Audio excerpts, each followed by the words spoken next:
and Means Committee, the gentleman from Texas, Mr. Brady.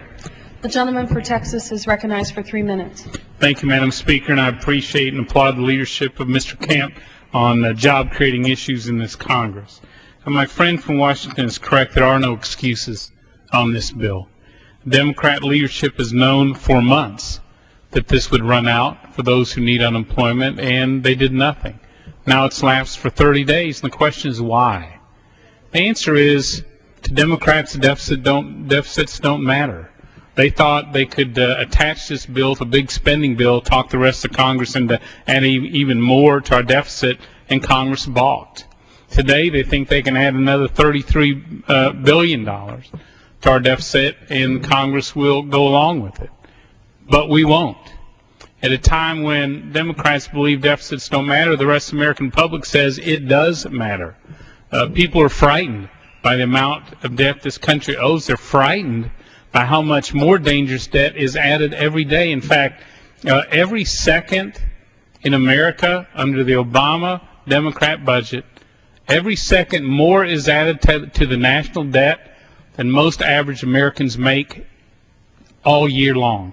Every second more debt than most of us make all year long, and there is no end in sight.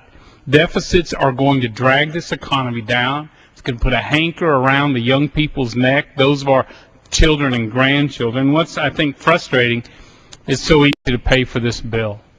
As Mr. Camp said, trillion-dollar stimulus bill. They spent $3 million on a turtle crossing in Florida, $50,000 for a hand puppet grant.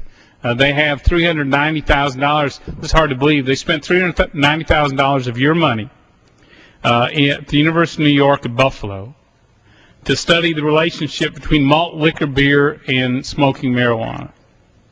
Those are your tax dollars. That's what we're spending this deficit on. And what's even, I think, worse, as bad as the deficit is, if Democrats in Congress succeed in reinstating the moratorium on drilling in deep water, we will add 50,000 direct unemployed to these rolls. We will lose hundreds, if not thousands, of small businesses who won't be able to survive this moratorium. The White House is determined to reinstate it, even though a federal judge said it was completely inappropriate.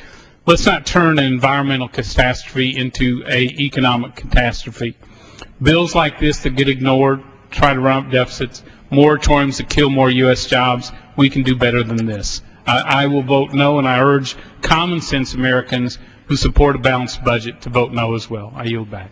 The gentleman yields back the balance of his time. The gentleman